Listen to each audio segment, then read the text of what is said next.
Muy buenos días, Paula Moreno, presidenta de FOPEA. Gracias por dialogar con nosotros y consultarle en primer término acerca de esta campaña que inició FOPEA referido a hostigar al periodismo no borra los hechos para visibilizar esta situación de ataque constante mediante el monitoreo de libertad de expresión que tiene FOPEA. Bueno, si nos puede contar por qué se inicia esta campaña y sobre los datos que vienen recolectando, que por lo que uno viene leyendo son bastante alarmantes. Sí, totalmente. Muchas gracias por tu tiempo. Efectivamente, FOPEA lanzó esta campaña Hostigar al periodismo no borra los hechos. Tiene que ver efectivamente con nuestro trabajo de relevamiento constante que hacemos en todo el país a través del monitoreo de libertad de expresión y está relacionado con esta necesidad de poner en valor la calidad periodística y el ejercicio periodístico como puente, en definitiva, entre las audiencias y entre la ciudadanía, vamos a ponerlo en esos términos, entre la ciudadanía y los espacios políticos públicos, ¿no? La idea es que efectivamente se entienda que el periodismo no es un espacio indistinto en el ejercicio democrático, que en definitiva el derecho a la información de la gente debe ser nuestro norte, que nosotros cumplimos un servicio y que intentar callar al periodismo, en definitiva, no es más que minimizar o cercenar el derecho a la información de la gente, de la sociedad civil, con lo cual también el objetivo es poner en valor un montón de situaciones en las que fue el periodismo el que mostró hechos irregulares, aún mucho más que la justicia, digo, después vino la justicia, pero en muchas situaciones la detección de los casos irregulares de intereses públicos los hizo el periodismo, y efectivamente, además temas que han sido hasta ejes de campañas políticas que han facilitado la llegada de muchos argumentos políticos para captar interés político justamente o interés electoral. Y en definitiva, digo, ahí estuvo el periodismo investigando, ¿no? El problema es cuando el periodismo empieza a molestar porque empieza a investigar a los propios.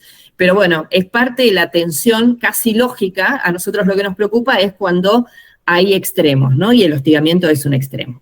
Bien, y en este sentido, un dato llamativo es que fueron 220 agresiones, de las cuales, bueno, también muy alarmante, muy preocupante, que 111, si no mal leo, provienen del presidente, nada más ni nada menos. La figura que debe garantizar el derecho a la libertad de expresión es quien más la está cercenando.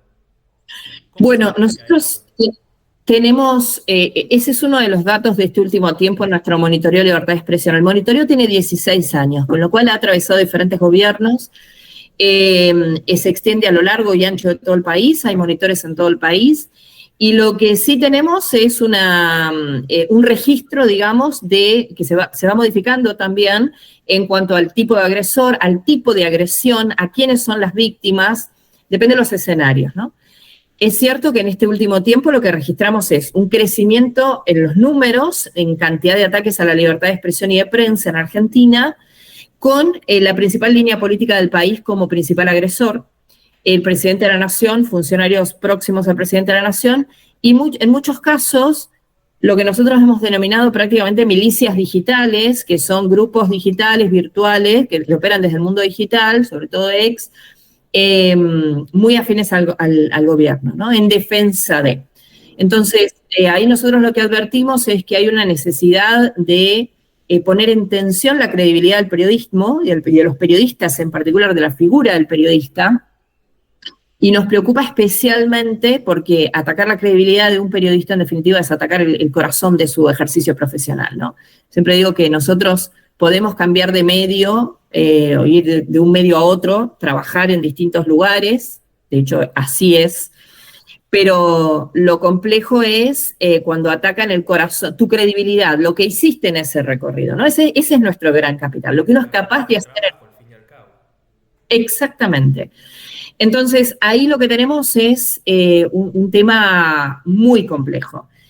Y tampoco atacamos al periodista. En realidad lo que están atacando es al periodismo. En realidad lo que están atacando es a quien es capaz de poner en blanco sobre negro o de investigar o de escarbar un poco más en los intereses que tienen que ver con lo público, ¿no? Con los intereses públicos. Así que ahí hay algunas, o privados, digamos, pero con incidencia social, ¿no? Ahí está nuestra tarea de servicio. La relación de tensión entre los gobiernos y el poder, vamos a ponerlo en esos términos, porque insisto que también hay espacio privado que actúa en esta línea, siempre está. Nosotros, y debe estar. A veces hasta tenemos que preocuparnos, en realidad, cuando no está. Cuando el vínculo es muy próximo, casi de amistad. Pero la verdad es que de ahí al hostigamiento, a ir contra una persona, a atacar su esencia de trabajo, bueno, es otro plano, ¿no? Por eso es que nos preocupa especialmente y lo marcamos. Bien, y también hay una mención respecto a lo que pasa en el interior, por ejemplo, casos como por ejemplo el Rosario, donde los periodistas sufren ataques ya, no se quiere del poder político, sino ya del narcotráfico. En ese sentido también, ¿qué observación se hace, qué reflexión se hace al Bueno, respecto?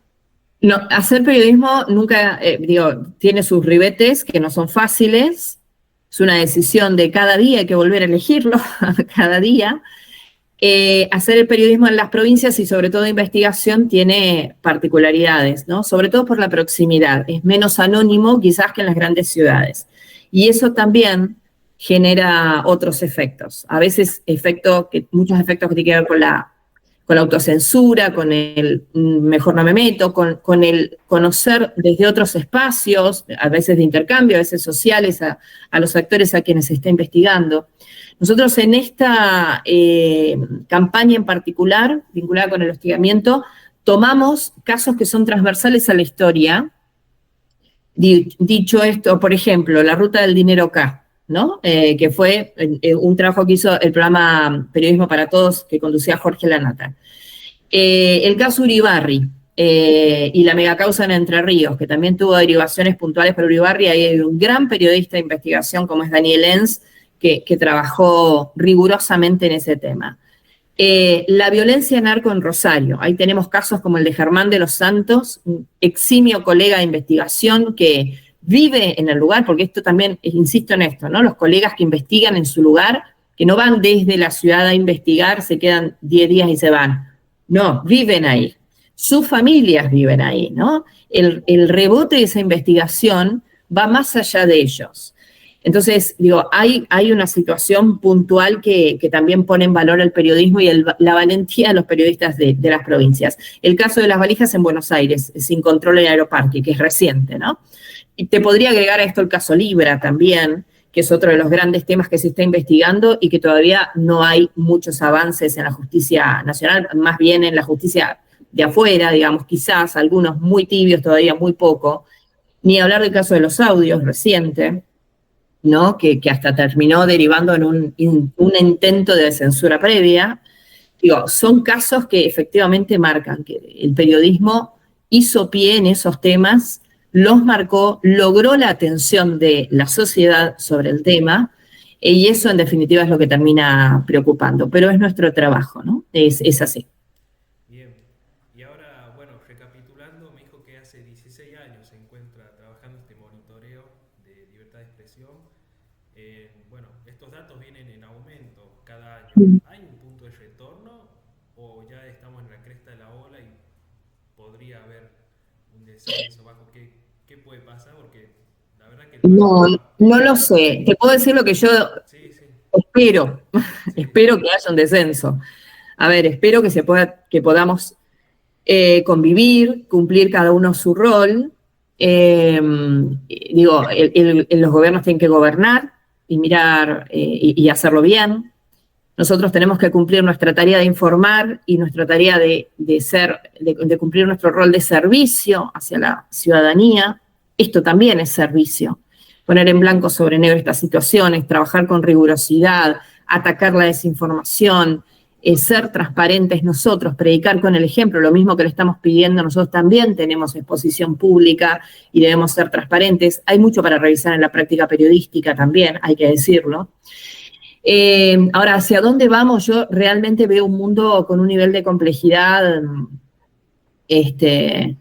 muy importante en el vínculo, digo, con el periodismo, ¿no? El periodismo es el periodismo, siempre va a ser el mismo. Tenemos que encontrar nuevas narrativas para empatizar más con nuestras audiencias. Tenemos un escenario donde el ejercicio, la industria periodística está en un momento muy complejo en términos de sostenibilidad. Tenemos tecnologías que tenemos que saber atender a favor nuestro y utilizar a favor nuestro, no relajar en herramientas como inteligencia artificial que al final de la historia nos van a terminar uniformando, digamos, en la manera. Hay que rescatar la identidad del periodismo y del periodista, y nosotros tenemos que recuperar el olfato periodístico y esto de mirarnos a los ojos y entender qué es generar un clima en una entrevista para sacar mejor provecho a esa entrevista. Eso no se resigna, no se debe resignar. Y lo que tenemos es un escenario de agravios constantes. Yo creo que los agravios son proporcionales al valor del periodismo, en tanto el periodismo sea un espacio de valor y vamos a estar sujetos y expuestos a agravios. Pero no podemos relajarnos en normalizar.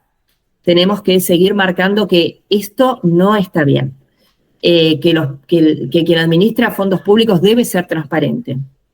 Debemos decirlo nosotros y creo que hay que generar mucha más conciencia en la ciudadanía sobre el verdadero ejercicio de su derecho a la información. Ahí nosotros solo somos un puente, pero eso no es ni mucho ni poco, es lo que tiene que ser. Y me parece que ese es el punto clave, que los gobiernos y los espacios de poder tomen real dimensión, que están expuestos y que están auditados, que tiene que haber un periodismo vigoroso en ese centro, trabajando sobre esa línea, al servicio de la ciudadanía. Son tres patas que deben coexistir con la relación de tensión lógica, pero que es indispensable que haya una convivencia sana para tener sobre todo una democracia sana.